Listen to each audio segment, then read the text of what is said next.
Hey, what's up, everybody? My name is Clifton Pettyjohn. I am a purpose strategist and a transformation coach. I provide ventilation through coaching, speaking, and consultation. But I wanted to get on and shoot this video today because the other day I released a video and I asked 4 questions. It was a very quick video, but the first question was, what is your purpose? The second question was, what are you passionate about? The third question was, is what you are passionate about connected to your purpose? The fourth question was, are you passionate about your purpose? Vision, covenant, and purpose. Those are like my 3 areas that I always, and it never fails. I always end up being able to tie them into everything that I do. Why? Because that is part of my purpose. My purpose is to speak to people and to ignite in people their purpose, to help them to understand the gifts, talents, and abilities that are inside of them that sometimes they slept on. You know, many times we talk about how people, oh, they sleeping on me, they sleeping on me. But in reality, they're not the only ones asleep. We're asleep. The sad part about it is that while we are asleep, we have stopped dreaming. And part of your purpose requires you to be able to dream. Now, you're not going to stay in that state of dreaming, but you must be able to dream. I always tell people when I'm conducting a workshop concerning purpose, I say, close your eyes. Think about when you were a child. What did you want to be when you were growing up? And I hear a variety of things. I hear doctor, lawyer, teacher, preacher, superhero. I hear a plethora of answers. And I tell them to open your eyes. And I say, what are you now? And some of them will tell me stories of how they ended up changing their minds about what they wanted to be because of circumstances and situations. And that's understandable. We all go through circumstances and situations that we have to take a little detour. However, some of us, even with the detour, some of us take the detour, find a piece of land and build a house and stay there. While some of us say, well, I got to take this detour, but it's going to get me back to the main road and I'm going to walk and fulfill my purpose or go on and fulfill my purpose. I like to talk to the people that have, when that detour came, they found that piece of land, built that piece of land. Now they're working. And, you know, their life isn't always that bad. Some may feel their life is extremely bad, and some may feel it's not that bad, but they just feel like there has to be more to life than this. And if you feel that, that's your purpose crying out. It's crying out inside of you. The essence of who you are is crying out and saying, I need to escape. Let me escape. And I'm telling you, many of your purposes are connected to gifts, talents, and abilities that you have smothered. Are gifts, talents, and abilities that you haven't viewed as gift, talents, and abilities because you're comparing yourself to other people. You're comparing yourself to other people. You might be a singer like me. Yo, I can't sing. People be hating on my singing. But you might be a singer. But because you feel like you can't hit notes like your cousin or your sister or your brother or your friend or somebody else, whoever you feel you're comparing yourself to, you've just completely given up on it. You might be a songwriter, but you feel like your songs just don't sound as good as the next songwriter. You may be a teacher or a preacher or a musician or whatever it is that you may be. I'm just using those because they're popping in my mind right now. You may be an author and you don't think that anybody would read anything that you write because you yet have found your voice, because you've connected your voice to a group of people that don't value their own voice, so they can't value yours. So you put that book off. That book is still down. It's in your spirit, it's in your heart, it's in your mind. It's even on paper. But you won't release it. Why? Because you're afraid of being rejected. You're holding your purpose back. You're holding it back. As I said, you may be a songwriter and you might feel like your songs aren't as hot as the next songwriter. But you don't know. That song that you're writing could be the next hit. It could be the next major hit. You don't know that. Your book could be the next bestseller. You don't know what could happen if you would become. And that's what purpose is. Purpose is all about becoming. It's all about becoming. You might say, Cliff, I just don't know why I was created. I don't know. I want to hit this. I always like to tell this story. Whenever I begin my my purpose workshops, I always ask this question. I always have somebody that that is in church in a workshop, and they always give this answer. I always say, what is your purpose? What were you created to do? And I go around the room. And some people be like, well, I don't know. And some say, well, I'm a teacher, I'm a lawyer, doctor, whatever. And you always get that, what I was created to praise and worship God. Ha, oh God.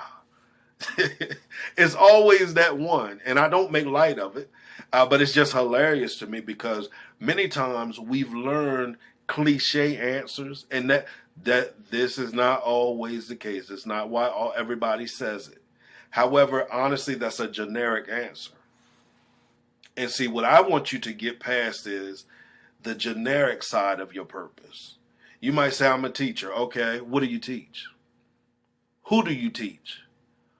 Why do you teach? What are they getting from your teachings? What can they do after your teachings? All of that will explain your purpose. All of that will begin to explain your purpose. Everything. And what do you do beyond teaching? What other methods do you have for teaching? Why should I sign up for one of your teachings? You know, that's the ultimateness, the awesomeness about purpose is that purpose is not generic. It's not generic at all. It's beyond us. And there are dimensions of my purpose that I still don't know. And that's okay. What am I doing with what I do know? Because some of us are saying, well, I don't know why I was created. I don't know what my purpose is. Oh, but let me finish telling this story first. And I get that answer a lot. And that's a great answer because that is what we were doing. That is the purpose of our creation. That we live a life that says, God, you trusted me with this gift. You trusted me with this talent. You trusted me with this ability. And I gave it back to you in a better form than you gave it to me. I use it to bring glory to you. That's what any creator would want from its creation. However, my question to you is, how is your life going to bring glory, honor, and praise to God? Because it can't just be in praise and worship. It can't just be in praise and worship. There is something about doing what you were created to do that pleases God in a manner that can never be compared to anything else. And that's where I want you to connect with. I want you to connect with that. I want you to connect. I want you to understand that there are people connected to your purpose. That's what I do want you. I want you to understand that. I want you to understand. I'm talking to that speaker out there. I'm talking to that teacher out there. I'm talking to that one out there that hasn't even discovered who they are, what they are. There are people waiting for you. They're waiting for you.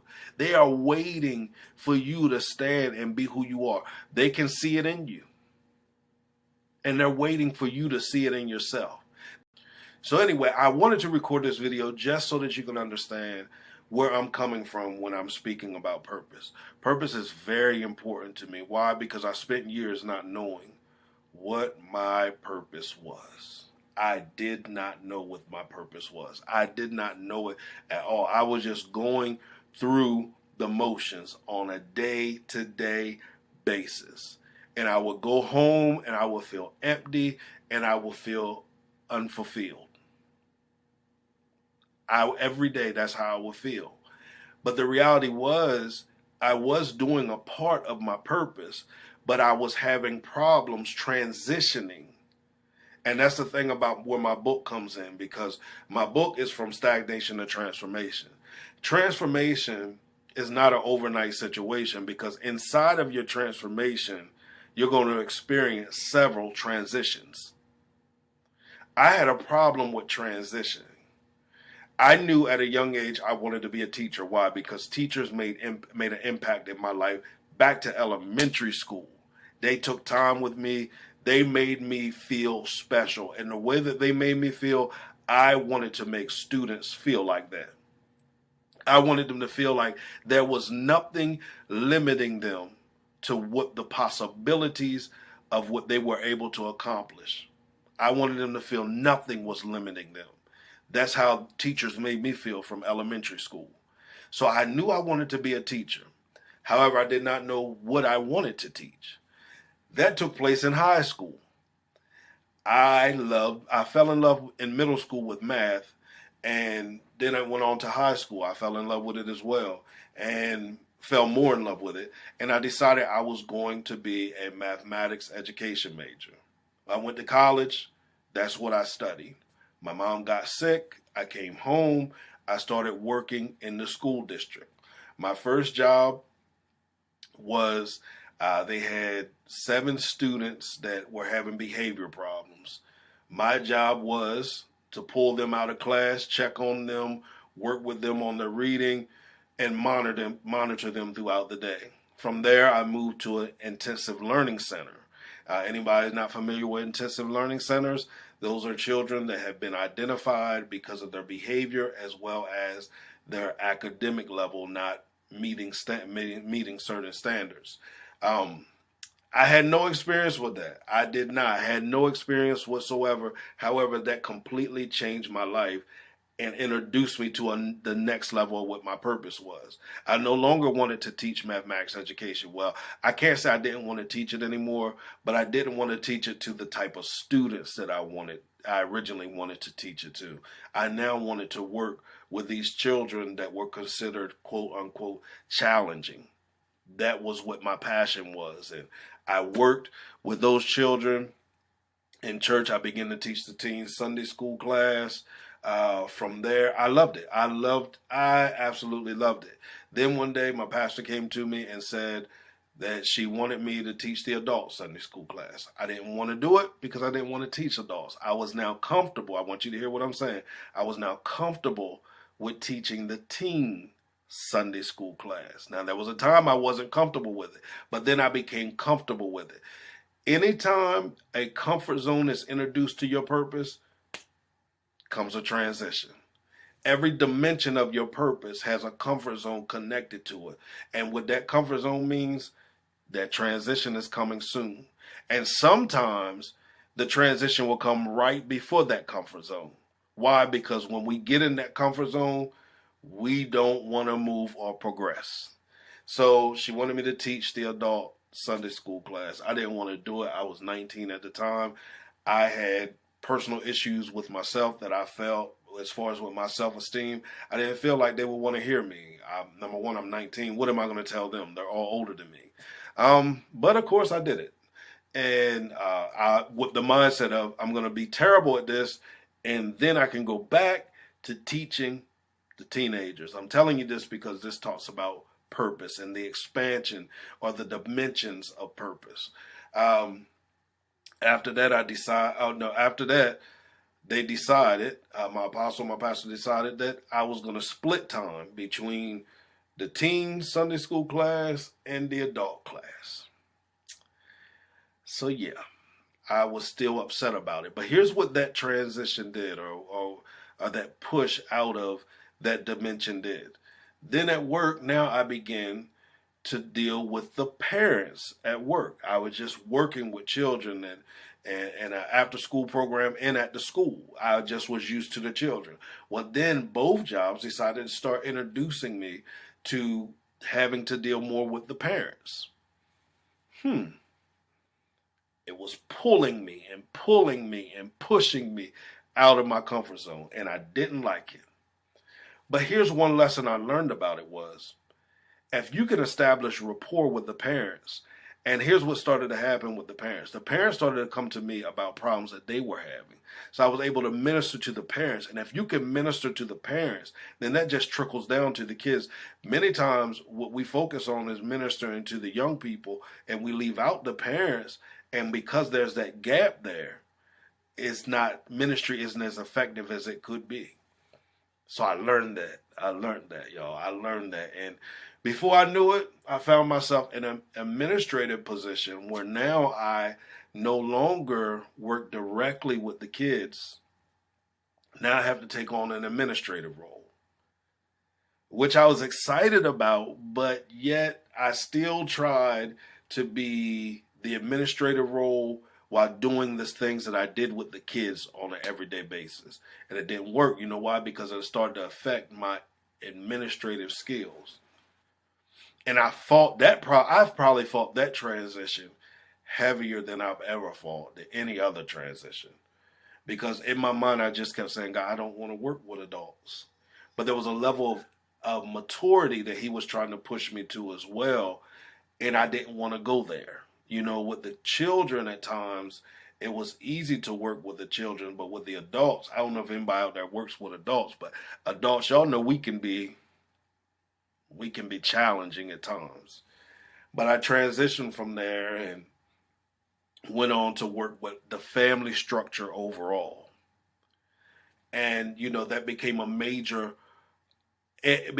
a place where I began to understand my purpose even more. And I just want to encourage you tonight. I'm going to stop the video in a little bit, but I want you to understand that if you're at a place where you don't understand what your purpose is, as I said in the last video, contact me. But I want you to also understand that with your purpose, there comes plenty of transitions. Why? Because your purpose is dimensional. It's not a cookie cutter. You come to me and I say, here's what your purpose is. No, you're going to be introduced to various dimensions of purpose as you find yourself walking in your purpose. So my encouragement to you today is, don't be discouraged if you don't know what your purpose is, because in all actuality, you may be walking in your purpose. What you may be feeling right now is that nudge and that push and that pull, because there's something greater connected to your purpose that you're ready for. And my encouragement, as I said, if you don't know what your purpose is, contact me. If you feel that pull, contact me. And let's sit down, let's have a conversation and see where we can get you. If you've enjoyed this video, please do not hesitate to share this video. If you have other questions, write me. Do not hesitate to write me. We can set up a meeting and we can talk. But again, I want to encourage you. Find out what your purpose is and then smash that thing. Become the greatest whatever God has called or created you to be that you can be. Have a great day. Now, scratch that. Create a great day and walk in your